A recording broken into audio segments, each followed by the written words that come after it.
这次来这个巴塞罗那呀，碰到了一个 open house， 现在我们去看房。这个地方是大师设计的，这个地方呢又是独一无二的奢华，它融合了优雅的奢华的设计，为您提供了无与伦比的生活体验。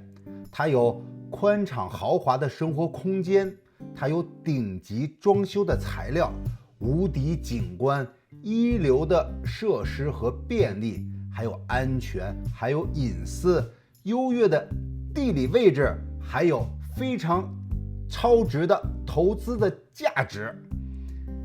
怎么样，感兴趣吗？来吧，米拉之家。这一期我们要介绍一栋巴塞罗那著名的建筑。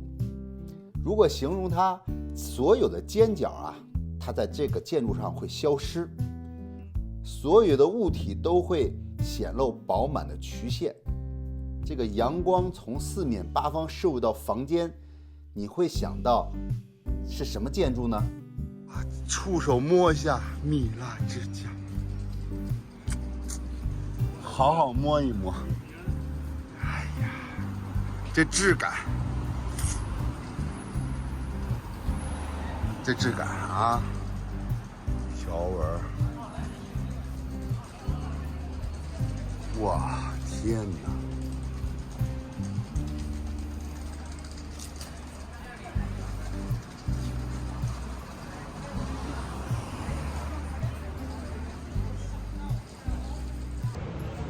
！1906年到1912年，我们这个参观开放的这个房间啊，就在6层。这些门的这个黄铜把手是非常有质感的。视频中我重新编排了顺序，从正门进入，这样可以更好的去了解其房间的这个布局。这间被布置成20世纪初期巴塞罗那民居的这个样子。房间里摆着当时的这个家具啊、器皿啊，浴室里啊还有淡绿色的墙面，仿佛还能闻到薄荷香波的清新的气息。这里的这个顶楼和屋顶的阳台对外是开放的，那么就紧跟着我的这个镜头，咱们慢慢欣赏吧。那紧接着呢，就来到了1905年，巴塞罗那的富商佩雷米拉打算跟一个富有的寡妇结婚。这位夫人死去的丈夫曾在美洲殖民地挣得了大量的财富，一场上流社会的婚姻总得需要一处豪华得体的婚房来匹配了。而这个米拉先生恰好十分喜欢谁的房呢？不远，巴特罗之家的房子，对吧？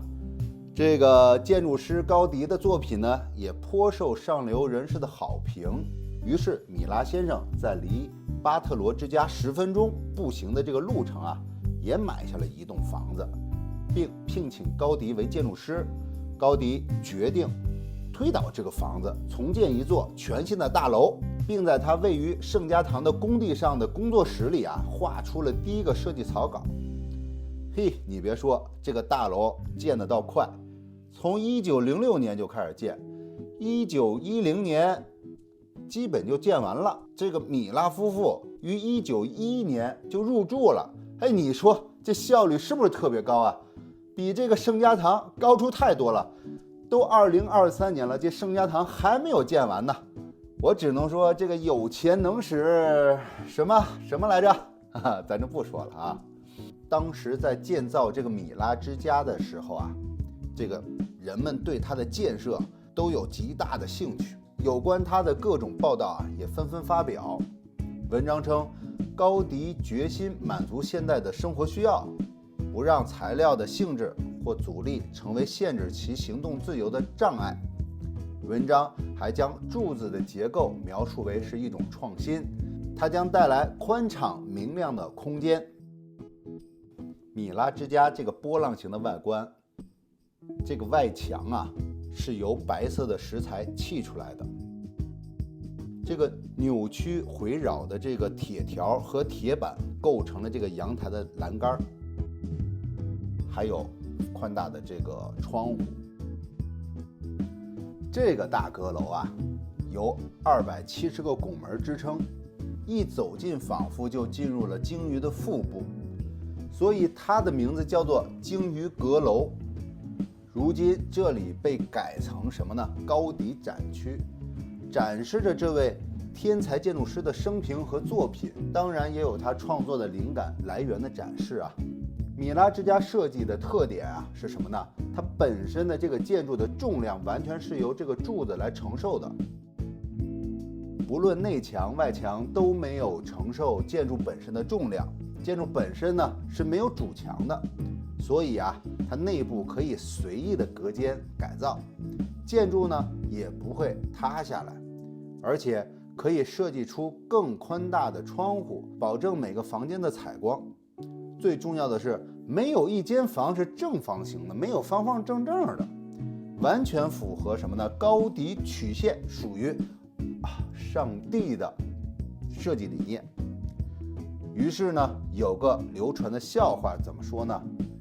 就说有一个女租客向高迪抱怨，这样的曲线构成的房间，我不好摆我的钢琴。而高迪则回答，那你就去改拉大提琴吧。虽然这是一个笑话，但是也说明当时的这个年代，米拉之家的这个设计理念是非常大胆的，也是非常先进前卫的。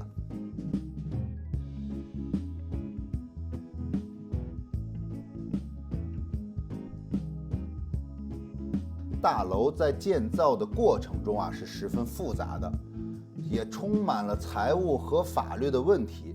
随着工程的进展，高迪不断地改变他的项目，以塑造建筑的外观和结构。他的设计远远超出预期的预算，而且没有遵守市政厅的建筑规范，建筑体量不合法，阁楼和屋顶超出了允许的最大的限度。外墙一根支柱占了这个格拉西亚路的部分人行道。经过一系列的拉锯战，最后委员会证明该建筑属于纪念性建筑，无需严格遵守市政的细则。米拉夫妇与高迪就费用的问题争论不休，甚至为此对簿公堂。最后怎么着？高迪赢下了这个官司。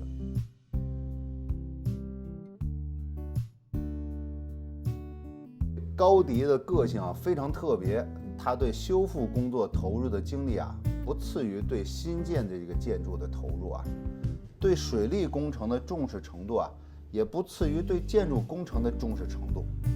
这也是他的作品能够长盛不衰的原因。你看，这个里面就说的是贵尔公园一入口的那地方有个雕塑像，糖果屋、雕塑像，然后后面是什么呢？后面就是那个大平台，下边是几根大柱子，对吧？大家都有印象吧？那么这个呢，就是在这个西巷，你就能知道西巷是干嘛的呢？西巷它引来的是雨水，这雨水是从哪来呢？好，我们就看这个贵尔公园最有名的西巷，就是这个来收集的雨水。这个呢，上面是哪儿呢？它就是那个大平台，就是特别有名那大长椅子，特别烫屁股那个，我上集说的那个就是那个走路那地方，它是砂石路，它是来收集雨水的。它经过循环利用，从这个溪的嘴里流出来。你看这样设计既环保又独具匠心，点赞。1900年，格拉西亚大道呢是巴塞罗那最重要的大道，在这里标志性的建筑呢，如雨后春笋拔地而起，有最好的剧院、电影院以及最高档的商店、饭店，还有咖啡馆。这条大道呢，也是最富有的人和最有野心的资产家相互争夺建造属于自己住宅的那么一条大道。所以呢，他们当初都会委托最著名的这个建筑师来完成自己的项目，这也对嘛，这个任性嘛，对吧？所以呢，什么都要最好的，最好的路段，最好的设计，最好的食材，最好的装修等等所以呢，这很正常，是吧？现在我们来到的这个模型，大家眼熟吗？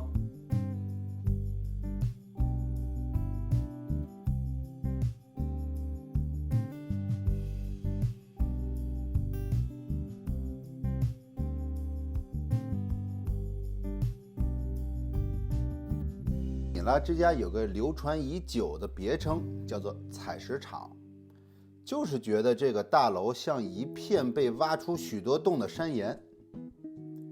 米拉之家的内部每一户都能双面采光，光线由采光的这个中庭和外面的街道这面的窗户能够相互的呼应。这个建筑啊，真是让人可以发挥这个想象力啊。当你看到它的时候，那你会觉得非常像非洲原住民在这个陡峭的悬崖上所建造的这个洞穴。也有人觉得像海浪，有人觉得像退潮后的这个沙滩，有人觉得像这个蜂窝的组织，有人甚至觉得像什么呢？像这个熔岩构成的这个波浪。还有人觉得像蛇窟，有人还觉得像沙丘，甚至还有人说什么呢？像寄生虫的这个巢穴。真的，这个大家的想象真是怎么拦都拦不住啊。在这个展厅里，我们看到的这些展品，就可以了解到高迪的设计灵感的来源。原来他是将众多的物品通过艺术设计巧妙地把它们结合到了一起。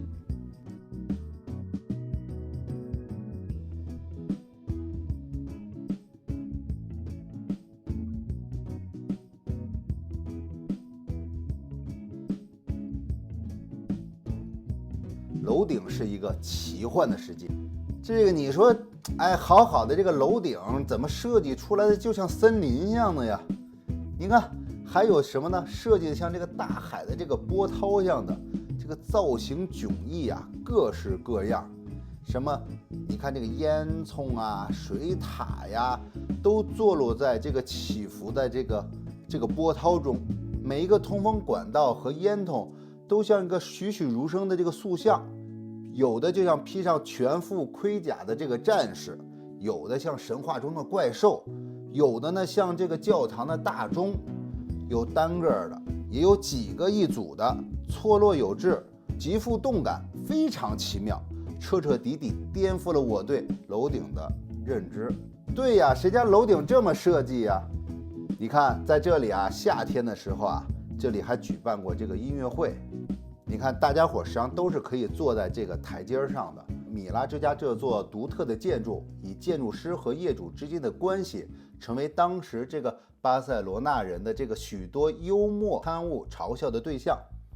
你看这幅漫画刊登在1910年，当时米拉之家的外墙建设工程已经接近了尾声，这里描绘了一座带引号的梦幻般的建筑，外墙的圆形凹陷变成了黑洞，各种生物从里面爬进爬出，不仅有鳄鱼、老鼠，还有蛇、刺猬、猫头鹰，还有海怪。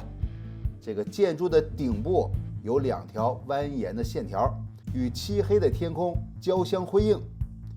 屋顶、露台、烟囱、通风塔和楼梯间的出口，从奶油山变成阴险骷髅金字塔。你看看，这个作者在这个画作的下方写道：中世纪建筑的典范，介于巢穴和坟墓之间。你看啊，这个第2幅体现了建筑师和业主之间的争执，尤其是高迪希望用圣母子的塑像为建筑加冕。当时米拉看到建筑模型时，表示了强烈的反对。米拉夫妇不敢在这个建筑的顶部放置宗教的雕塑，因为他们担心会引发更多的反教会的骚乱。你看这个漫画家画的这个米兰之家，这个鳄鱼和巨大的老鼠从这个窗户里探出头来，飞檐上的标语呢写着这座建筑是神圣的，当然是讽刺的了。在这个上方巴达洛顶上，一个身着腰部挥舞着鞭子的米拉和一个头戴鹅卵石头盔挥舞着锤子扯着米拉头发的这个高迪打了起来。漫画下方的标题写道：圣母会为起义的纪念碑加冕吗？高迪和米拉谁将胜出呢？这些漫画既是讽刺也是挖苦，只能说唯有在时间的长河中经得起考验的作品才是最伟大的作品。这些高迪做到了。米拉之家曾多次为许多电影做这个外景或背景，其中瑞士电影的瑰宝叫香迪戈尔的陌生人就是在这里拍摄的。该片于1967年在戛纳电影节首映。米拉之家是高迪设计的最后一个私人住宅，它占地1323平方米，有33个阳台，150扇窗户，3个采光中庭，6层住宅，1层顶楼，1个地下停车场，共有3个立面，2个正门的入口。米拉之家的1楼呢是出租的店铺，2楼叫做主楼，屋顶挑高。在米拉夫妇在世的时候呢，他们就住在这一层。3楼、4楼、5楼、6楼是出租的公寓，出租的每一层楼的这个隔间布局都不一样，最大有600平方米，最小的也有290平方米。这里的租客也是非富即贵的，有这个使领馆的要员，有明星，也有企业家，甚至还有埃及王子，他的后宫也搬到了这里。当时这位王子拥有大量的随从你看这个楼顶有30个奇特的烟囱，2个通风口和2个楼梯口，塔状的楼梯口的形状最大，螺旋楼梯里实际上它是暗藏的水塔的。如今这个高迪的作品栩栩生辉，有的甚至光芒四射，所以我不能忽视他任何作品的细节。高迪的每栋建筑里边都藏着一片什么呢？自然，是吧？圣家堂藏着森林，贵尔公园藏着蜥蜴，还有蛇和花儿。这个巴特罗之家呢，藏着龙与海洋，而米兰之家藏着是沙漠与绿洲。自然最美丽，又隐蔽，危险又充满着无穷的魅力。你看，在每个层面上都被设计得面面俱到，这些呢，都被高迪完整的挖掘，精心的在展现。人类是来自自然的人类，无论是住在多么的车水马龙、多大的 CT 里，人类依然渴求自然，并且在最自然的建筑中找到最终的归属感。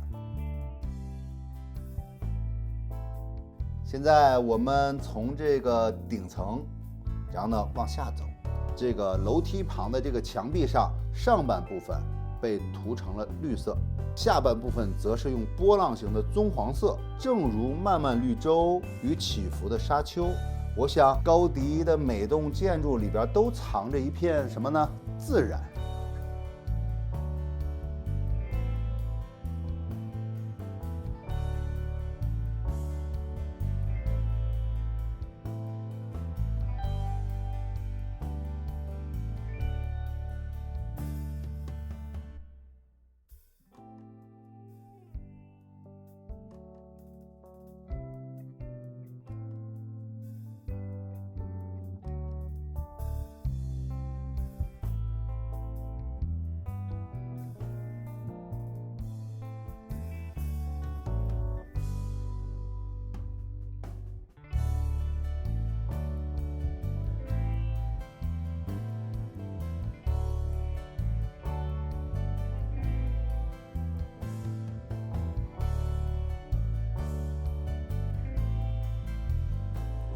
旁边的建筑呢，形成鲜明的一种对比。所以说，旁边的这些建筑呢，也非常有特点。但是呢，你看，当我们回过头来，我们就会发现它的建筑风格有明显的这种区别。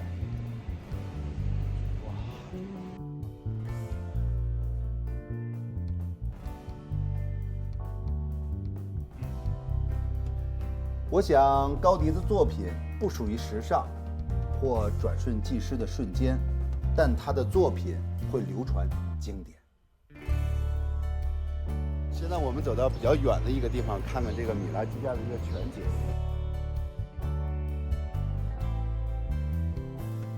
距离这个米拉之家不远，大概只有400来米。然后顺着这条道一直往前走，就是巴特罗之家。现在我们去巴特罗之家再打一个卡。